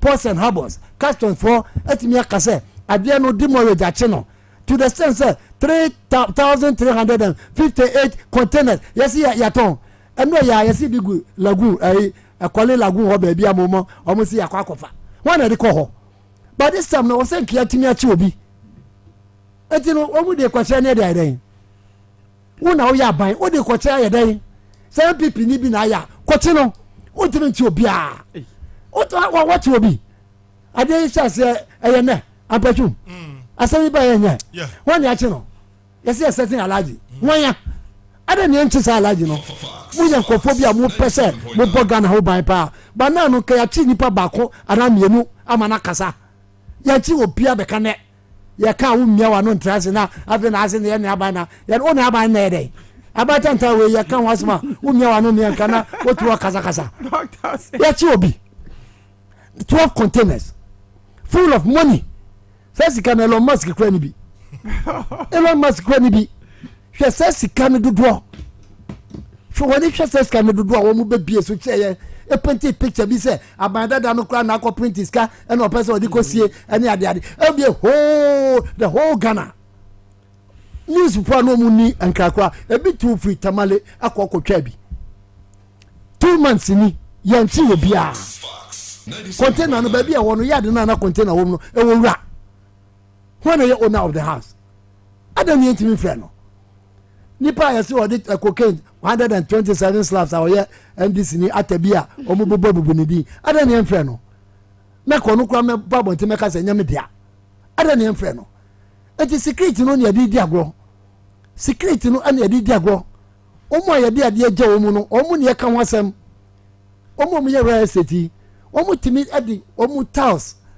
paint any other bebre wa omu de nyina free baby na eba no the container 3000 aba the baba maji asase yanta mo me baba ye real estate na obedru a wo 1300 aira office obeba Ghana bi okra se obaba ye juma ye kasa asemi a woto na NDC for enkola adwene na mo de tiwa se na MPP for na won na afa na ade MPP ni na wafa ne che no up to now untimi ntobia up to now it will kasa bebrebe a wo kan say mami put on record say waka cho say covid tax ye fu aka tell say oboa mo ko sua de na mo nya intro no covid ye nyi ja intro no di wo betu ye bibia men keka sansem no wo ko ba bia wo no na tetu nkola na no aka covid ye nyi as we speak offered budget appendix 4 was we mu expect 3.8 billion cedis from covid tax wo betu aka say covid ye yi pe bibi fofo neka covid no ayi no kwa na taxes no kwa we no oyi tu no o de 9 and aka ho 9 other than 9 the one farmer che other than 9 one farmer che special import levy aya levy me pato please me kaza ya mamenka obi am omun kan special import levy na was sunset clause no na ewu this year at say a free this year no na just a special import levy ya de to importers no na ka this year no na to atwa ya ni bio ni nyina no ne se sika bia ya gye dia ya bibi no ya ka special import levy na sa na che se bia jiska we e bia mfiem yenu time no ne ya ya de ya wienti en YouTube bio the special import levy no end 2025 what the 2026 aka ho 2027 2028 na tell say the new tax and the aba a wo ba wo de ho krata but because we extend dia enya fofo na dia ba extension me aye fofo because ade na ni ho me pacho ye nye intellectual work me pacho ti asa Ampratwum ade na ni ho ye say ensuo we say e free na kro no ya wie yusu ya wie ye de ato nchen na se wo san ba na wo kofa ade na ankasa san de ba 2026 a enya tax fofo na ade ba reintroduction of the tax enti anu no aye fofo na ade ba I was here kind also be catch importers no say oh ya ba taxes no be here free so ya see mu ko yi niam anybody there is not a single tax mama repeat way there is not a single tax or you free imported niam so not one they be na be catch e je be say ne catch Ghana for say omo be catch so obi corner on group no mra wo na be ka we ache wo ti wa na wo ti opposition no wo kasa ya no obi ka to say corner group never bra they am a bufu kra ne say e ba ye nche what type of loose stock no e ba ye nche wo ba ye nche say wo ba ye nche kra no party amoye kra ba bru ba 20 ya koye dinner dance and ya koye we ha ya koye wo ba ye nche na wo say ska sa no wo ba ye nche as wo say ska what I say holidays ya kwache we ya ba ya kwada we ya sindi ade ni nyina ya adwuma mbia ana wo se mutia se ya ma 4 years o enti 4 years ne don no e sha se 7th January 2025 anamboa enti wa kan you tell me say ya ba ya nche upa ya what saying nsuo wo Ghana nyina mo ma Ghana nsuo ni nyina say ya be ka che wa wo se ya ba ya nche na mo ma ya time kakra na one ma time what your position upa say your press conference e wo nsuo ho a wo kwa ye wo pra na mo journalist fo ni bi o mo timi fa bottle we ni akonse sensu agum yes we ye pra we ye densu we ye ofen another thing o mo kwase sama atache na ko mbati tiagu paper so dia be kire what the mechanism eti no yesemo ye ka dia ebeboa Ghana mo ma ye nka ni anti asese Ghana no nya dia ye nyina ye be transi amana se yo ye transi ma Ghana ne sei enti na ne ma bi koso na nya a wo se yetimi ka arupe na ba ye no mo na mo kofa ba ya mo to atwi na wotwi we nso mo bete mo kakanka ne ma bi wo mbia mo bete mo be ka tese da bi mo be ka tese play no emfi ho ana me boa mo te play no emfi ho play no so no ne route ni nyina mo ankasa ana mo de abatudwa am ye hu se route ni nyina na ye den e ho ne free ya ba enti no mo ma ye nyina no ye mfa de ba kontu etim ne tese se ye se papa so pa nwoma so no nya na nu mo de ntra na mo se be ya be den e be ye na so suspect bibi na ko kan what is wrong with that what is wrong yeah na mo man ko phone names ni ade ade I don't know wrong min tese so obi akofa obi abeka to say akofo bi di container ko o say go container mu ko biem na mu nyidie wo mu no bi ma kire me ansa na waje atuma kwa ko hwe obi di cocaine ko o say ade na one for sample ama me akọ test ansa na akọ che no sani adi inter ya adwuma is that how it works eti no me dey make catch Ghana for mo mani na ho and this for no omu ye confident tracers omu okwan omu fa so a omu timi ye omu aniema odi nto kra na otimi kata nani na wodi LGBTQ asembe na some judge be kaje wose Mahama will no peace se wantimi ansan ya de na ene dey be peace be na Mahama waje the post waje the post what is what be na no kan wase what is what kasa ho enso no na ye topica ana tumutumu no ana tumutumu no ana tumutumu ana what is omu kan wase Mahama na kasa obeka che se tumutumu no onim se ade ne ye papa. It is a good thing. It's not all my ever show. But I say, yes, a good thing. Or say, or catch us all my please. Or say, to Wakai, one would you womb into one would a buyer of a sign. Some judge and so Amayata say, Mahama knows what is in it. What I say about your wife, Mahama knows everything. And nothing on it, a clergy no share or catch you himself by day or bar or by sign. Oh, by not a software by what was the moon quarter to Mama. Mo kwate tumo baso wanya wie what I say wanya wie tisa no beka che me jama meka na me fancy so dua say enama ni nyina akoso within some month you know I scary ehuma o my Ghana e de din bi e bre ya enye papa si antwe ye na si nyina no ye ntimi an transi an kan che say enama na ekono national security wo peja mu papa national security na odi animu a wose wo hwehwe cables no de odi kogu ho no e wo ho ana no crazy cables no e wo friends say national security warehouse ewa belempe is it there 706 ye kwa ye behu mentifo no so a omu kwaje 75 na je na posi wo mu nkofa no o ye kwa ye behu ana se ye hu ni mienu ye de 706 eka friends say 75 ne ho a na je say ye wo be say 781 the 781 ewo ho de na say say ka che say ye wo 40 wo ba bia na just the 40 nso aba be ka ho ne nya 1000 something ana meboa se ne ya check ko na fe ye hu ye containers do a aka enti de hia ne se ye be hu ye containers no so be transit na o be ka che se na MPP fo na MD ne ade MD nya hwe MD nya bibia omu ye it has nothing to do with ECG nothing until the time na me repeat way until the time where ye containers no edi ababegu ECG warehouse eho na obetimi akase obi ya managing director ya be kan ho asem na mom se ade no in the custody of Ghana Ports and Harbours Authority ya omu na ehwe so omu na edi bibia hye wumsa national security omu na edi hye wumsa Ghana police soldier for anase omu wo habo ho a omu wo authority Ghana Revenue Authority customs exercise ya dia show omunsa no I am telling you say bibia ni ho a wo be ka say eye ECG for so ni ECG for wo procurement problem a no dia mon ko office wona mon ko ka ho na ko yi wona wo so ko yi ni ho na won ko yi no eno ye ho na mom no we are expecting say sa ne ma no egu habo ho eti adan ne ya hwehwe ade wo habo na no na mo mfiche adan why do you blame the baker when the butcher bakes the bread? Why authority na wo mu hwa so no mo why are they eti yeti komwa anyama NDC foi wo mu tutu nyama gu nkofo ani wo ma change topic no na aye managing director no o na mo nkofo energy minister na energy minister wo hwe container so ana container mu no order container mu eti mo miama ya ni mre na Ghana fo nyina no ye musa questions no John ada na won ka no kwanche Ghana fo nipa ba ko wano 9 wano mako 4 3,000 Mr. Speaker. When I went to the harbor, I saw 3,000 containers. 3,000 containers. No, after the Obedu Abontia, news from Abidjan, oh, we saw 2,500 containers. And now, Demo Jakano. Oh, your minister, who catch us at Demo Jakano. No, but say, me kwasi jabe catch him. Me call you day. Me ko peja na me François.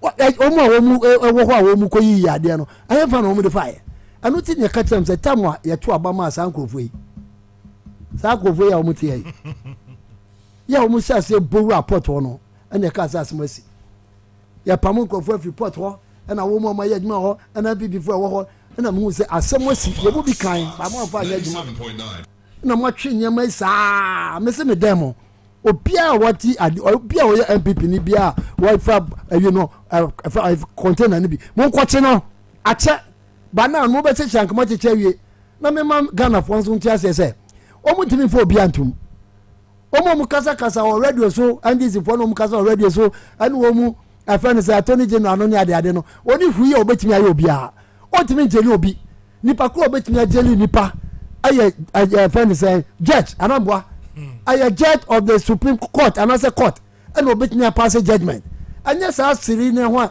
aye be fa say attorney general fa say sign and ade ba ko do din panimu ne fa say ayeni one obetimi na tum why obetimi na tum ayeni will only have to prosecute na prosecute wie no one for evidence bi ankwa was mo fa ni kotum MPP for confor MPP for we mo be ka say ko for wi Ghana gold no evidence as of today ko for wi Ghana gold nyina o ko do I find say o ko do vetting committee ni ebusawa was a political talk sa ko for we no mo titi kromo a o mo kika ne ma che o the evidence we buy evidence ben na de ba be ka say ko for wi Ghana gold ade we kwati gold board kutimi se krono wi galancé board and no one so mate guy Chinese galancé board one so mate na Chinese galancé board and ya tie ne ye ho party galamma you to galancé debi Ghana me pardon me ho sesi a Ghana Chinese galancé board e wa ha memma wa hu what I say enti mo baka se mo kwoti ayi gold board say your baby on krono na hom no ana na me ka cho say I was say Ghana for you ani da ho ena ma ye kan nyina no yan kan tan obi o de hwe Ampratwum ni ya wo PMMC ho Precious Minerals Marketing Company omo na omo ye de omo hwe aseya government aseya omo na hwe the friend say value of the gold no and then ho den ne de keka omo na hwe ye wo Precious Minerals Marketing Company ye wo Ghana friend say Minerals Commission you was uncle for we na check and balances a womb. You want for a woman who musika wa bontia and you seek a cocoa or de beto. A bruise cry. A lot of people are coming in with their own money. And then you see a mass a median fee $279 million. No fan got it to go, no. Ghana Sikao, ya di amano. Ya di sika we mano no. On one ekoto gold no. On one ekoto gold no na ho den. On one ekoton. It is a gold no 12 karat. That's all be catch say na 2 karat. Waka wie. Okoto ye no nya 60 cedis. No be catch say wo the 40 cedis a wo wie. Adentina enema ye wo Ghana nyina according to John Mahama no ye bibia ye friend stakeholder consultation. Adentina gold board ya stakeholder consultation. Adenya stakeholder consultation. no ye very well say ye ka se sika kokwa a ye nananom ana se omunsa ahefa ana ndc voting try ye ana omu ba bonten e be ka say ye ti gold board it mo me any stakeholder consultation they said ye education they said ye health they said ye baby minerals no ne lands ne ade ni nyina ye stakeholder consultation enam community enam awinti nipa ba ko na ono no ye di sika $279 million in man no say nipa no ano ana wo ko hwehwe gold no ato say nipa ko ya no ana wo sen akwa ko hwehwe akoton gold no say nipa ko ya no ana esa de gold no sika na ba beto omo a wo mu form committee no a omu da no a omu ya de no sankofo ya na Ghana sika kuta wo mu ato force omo na finance minister papa ya oyo esema Bank of Ghana ono na this can eba o de bra ato force no de abra same jamfi na omu akoto gold no no mu asa de akwakoto obi an check obi a eti dan ye trek omu amasa de we say koso why should you allow this eti ewie we ne se ye bie ya no ye ka o si akwakoye gold boy na mu ti ho obi a de suggestion papa bi e ba o si empene obi a de ba o si empene o mu nyintum nyenko o mu nyanyum nyintum nyenko yes an ye run o mai yes sir an ye run o mai mo me nyina ye ni na ho ne nya de pa na ndisi fo de mo antwe ye a wo mu be hwia ye o ma sa se ko hwia ye o ma hwia ye ko awi o fe mi da se say Bruni can be say you can't be doing the same thing and expect a different Communication 97.9. Yeah, no. Because doctor say chidi minimum the power communication say ya no yeah no the MPP position. And then yami ayadom or more opposition. Nanka was nanka almost 97.9. because Ghana for be believe but yeah because of that this kind of intermediate mamon se samon koso asa na mon koso na mon ka opposition sa. Now moving forward, no make certain claims. I think the last time Nami was studio ha, and minus be a fray into the studio regarding say omo ye ejuma ama ebi mu tax force bi abaho ama na koye problem. One any di nkomo deep ma obusa a very intelligent question. Ma oka say wono ade ba kwa e ha no ne consultation o ma be ye bi ma eja ba kra the question bi kra koye de ekoto. 97.9. But omo feel say it should be more decentralized. Yes.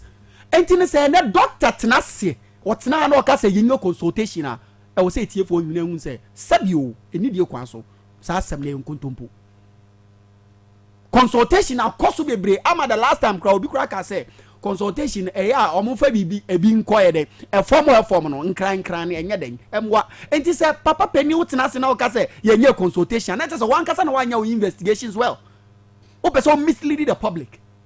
So consultation cost into doctor let's row near money be or so prior information now one more any meeting no be stakeholder and media nko media nko doctor wa me doctor Mr. Okasa no doctor Mr. Okasa me kasa o doctor say ya program no and again doctor Saka say na ye dede LGBTQ and they say oh come on. One of the things I kind of cry now may mystery because was a NDC for unpacking kind. And doctor, we follow politics for all these years. From time and I cry ababawa equal payment. And no say ye yellow embra ne could do on my penny and chain tables so one sign now buy sa. Does it mean say on my penny for front our ban what in a pen can eba better so and I say Samran or say your corny ko bobo for and son Doctor Okasana no ha. Doctor men say doctor, you see my respect to space. My respect to space. Was that the last time? Skeleton committee president Muhammad president Muhammad Tuomoni. What catch almost say? Omonim say in our laws as government has changed, you know. Star law no within that space yoko yes and share no. We need to what? Revisit it again. Enu tino se wo mu nyina so enye se enye den emfa omu so mu nimdie mbra ne enhye program no pofro no onye den no fa den sem enye den enhye because enye se ye kwa kwasane doctor woni mu you feel guilty because you've misled the public and you've lied. You understand? Respectfully because adio is okasa wonima then why have you spent all these years in politics? This is basic. Akola kra o JHS2 cry he should be able to understand this. He should be able to understand this. Agent is out now. Now, in fact, Nanka, yes, time is so simple. Nanka Ghana for any Russia bedufie and Tenassi and your law no man koda of Peniaku Fado. Dexo, Mom Bon Tunguso on sign. One cast on sign. What sign here? What stopped him from signing? Man, you are in a hurry. I did a bind me for 8 years. Anye. What's here? Now, Kase, and a Mahama, da informants want me as 8 years went me and sign LGBTQ law. Emma Anuntin now the deal or Dr. Mahmoud Baumia, Emma Zongo for 2 abetia Baumia. And out here, and you want to use that. You are not even ashamed, say, one government LGBT law went me and signing 8 years. And then you are and John Mahama for 4 months went me and sign. It's shameful. Very shameful. Very, very shameful. And you know you want to check Ghana for Atia CSF, Mampeni Mahama Aban. Salon Esa come the shebe. Now Omasafa the process near sign here drafting because timelines you know as sa drafting baby. Emrebia one and the timelines are the adwuma. The year no we near the betoni table so said you want me sign e sharp no sign sharp na Ghana for you want to toy because Akufo-Addo they saw catch Ghana for it is bound to happen and so that is it enti no sa asem no so etiefo ehun say yem fanche doctor em say bia na on shadanya rest with that issue so that is again about issue of gold board me who the entire doctor a problem even the stakeholders you know have validated it and they feel like this is the way to go. Honorable Oseche Mensah Bonsu. Honorable Oseche Mensah Bonsu. What's your comment about the gold board? Was it's a very fantastic initiative only when we are going to do it right. He believes in the initiative. Now, Dr. Oseche Mensah, Dr. Oseche, now so what's here? A whole MPP bigwig. Because of honesty, why don't I call a report about the entire Modin show? Moment me and yebi. Eti most of Mamunya Margin say Adiano and free meaning tino. Then ya be fighting against Adiano. Emwa. And then some people out now kinkano. Sometimes I'm sure say, oh yes, Anna, ube ma etie for eja. Yane Ghana for ndino kre. Bede amira ma catch you. Adia eye. When I believe that the party I believe in the ideology is on the right path, I will defend it. But Obi almost say upon Cheni nko wini moku Emma Hwan betini people. Me I will not do that. You understand? Enti less was say mo na mo ma ehu yesua sa de ni free mo nche because mo start etina sa nkonwa we so ebobo oman ni nkomo na yen start here. But someone yen say abaya say tradition. Baby am we one or am we good or bad. Ya be dey move Ghana forward. Ya be dey and a drag asam wo de akon wanya ya tilte untimi nka ho hwe now so still you are insisting enti enye kasa tenten we believe say almost 76% of Ghanaians believe that the country is on the right path unless of course the naysayers. These are well researched work ayaye so that now you are trying to create a different impression aya na emwa enti consultation gold board doctor shadan enim say aye but yeah Ghana frontiers here am I be mu de omo input aba enti en kasa be bi o ma me da say baby ka krebi na America they say why your consultation money who for na because same bia yehu say education forum e ba so region bia no ekọ ema obia oyede ekọ ka na asem etaso bio ehu ayi I think on mining as a yibi me who said na almost omu ye said the beya ahemfo no bebe mu nom ne de keka ho they make us say forming of the gold board no consultation been the baso there was nothing like a stakeholder consultation parliament na mo de baye na penifo ka che me say ade na mo de ba to ko bi de demo a ebe hagene what I say we gudi akwa wo pese odi jakwa je say wo ko ka che sami je mfi asa na ade ja what I say enti nema ne bi wo mu a enkoyie mo mi ehwe ne ye wo minerals income investment fund ho a wo mu ye ho adwuma what I say a brain no bra no bia no de wo so mu ye bia wo mu ye enti no se minerals income investment fund no ho a emra age atumu a eye den na ene de wo si wo kwati gold board the moment I be say what gold board no what does it mean what gold board no not say an check ra no ye be kwa wie no ye be akwati manganese board ni ate bauxite board ni ate ayi e pen say board bia me no bia wo bia ni ate ho board anu na wo se de adwuma na eti me de Ghana for mo ma moni na ho 16 March 2025 my journal say the gold board technical committee led by the acting managing director of the Precious Minerals Marketing Company, Sami Jemfi, has successfully engaged stakeholders in Takwa on the establishment of the Gold Board. 0546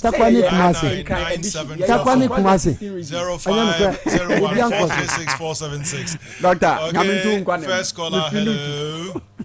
Hello. Bishop Reverend. Yes, sir. Reverend Papa Nivia, and yet you can't Nivia, but I say. We know the cancer, I'm a little to the Pabo, but I say, I'm calling him, and any. Now I'm in for videos, and I'm in checking Zuba. Yamiadum, when I say Solomon, Mama, or Pontino. Yamisha, Mama, so I didn't here in the Boo of mine. To see where my elbow, the penny pepper, that caught Marco and now going to Buma. But maybe 8 years brooding now. That's a petty and what is one and I 77 years or nothing to able to any pan 9. I have from the woman. Now, look, many of us, oh, blue, oh, Papa, okay. I have to say, Fabi, or so will enter your home.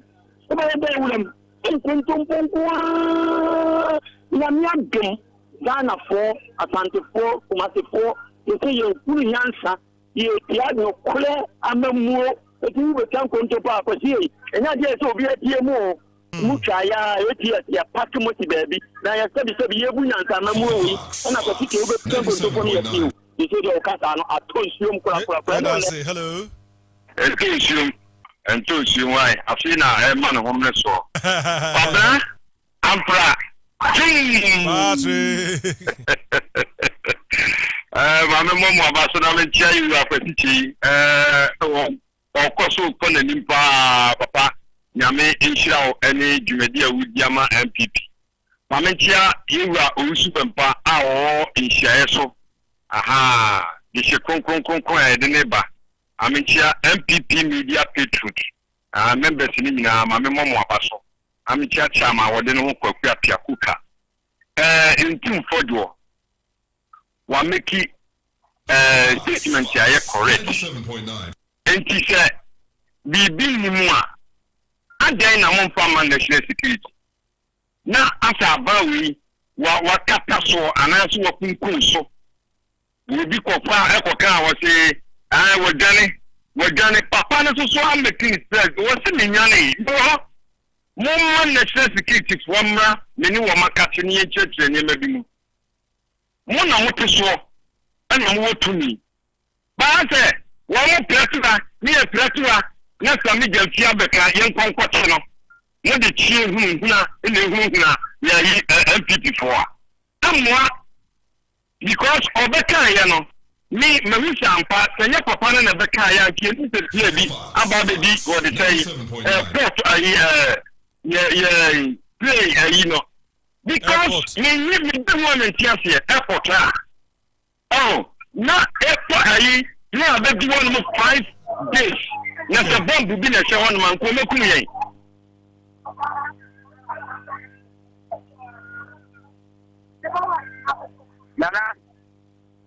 Nana Solomon, I can't say one Sunday.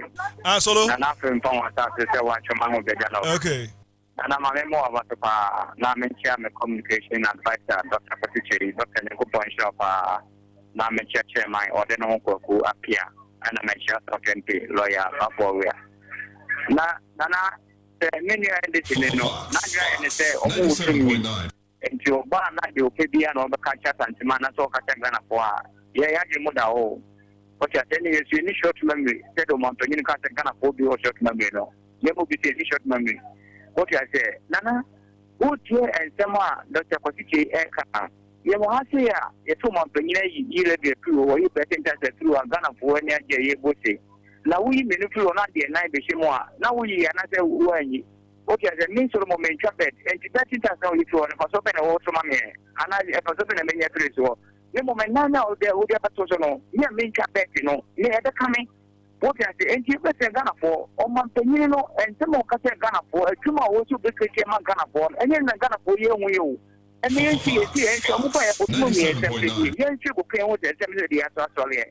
And now you are a people do, you have a panabaso. Okay, they never pana, and you want to please about the Ghana. I think, a few, I can't say, and then.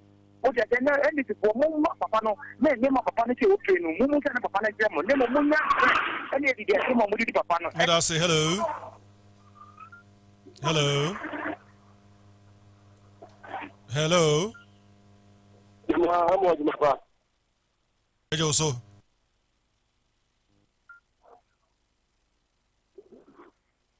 Hello.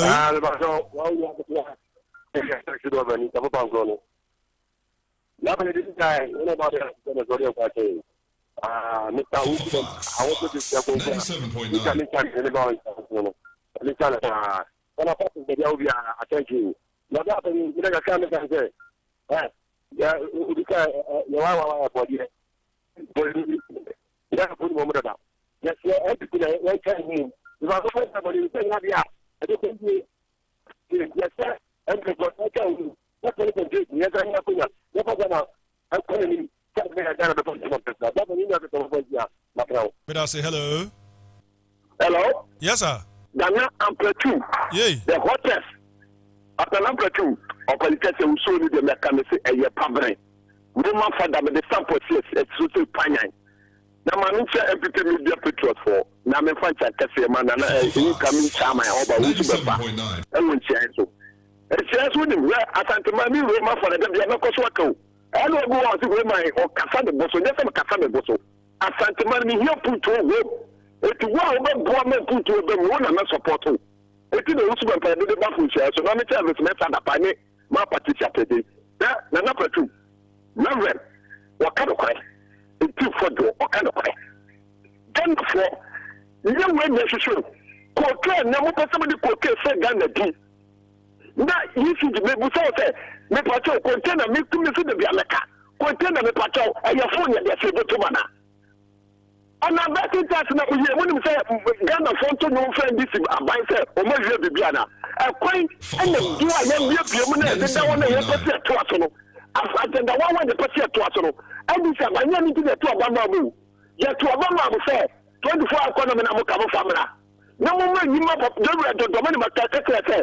But the Galamse said to the other on the Bobo Yana, you moment Jania, and Jagame, and you, and you Matema Crap, and you Matema Crap, Roman for the second group, and you Matema Crap.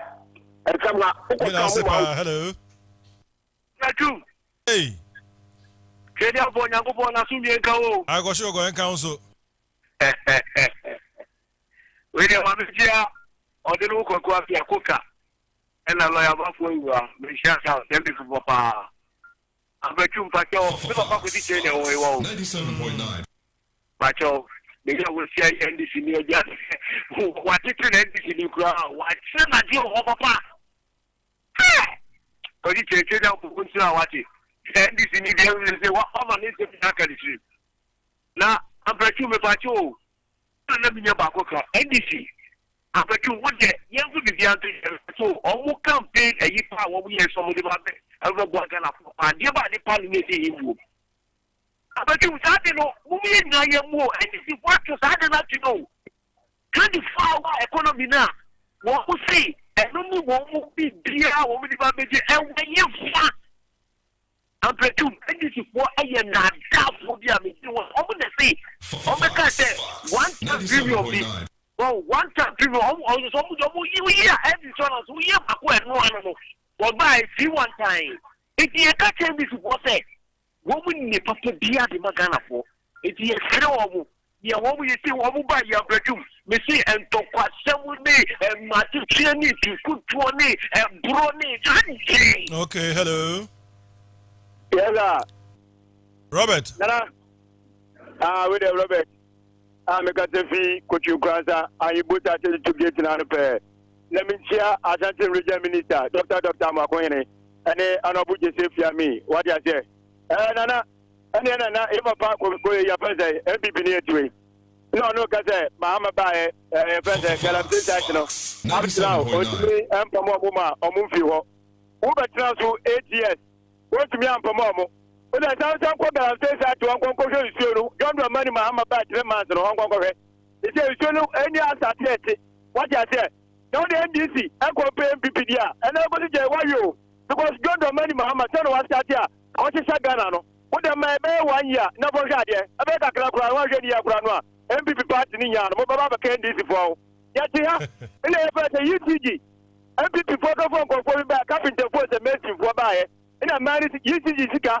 And another time, and pay for this as Kenny and another one more, one can then I was now don't come with them. What I just this boy, I propose before ending the MPP 1 hour. MPP boy, I propose 97.9.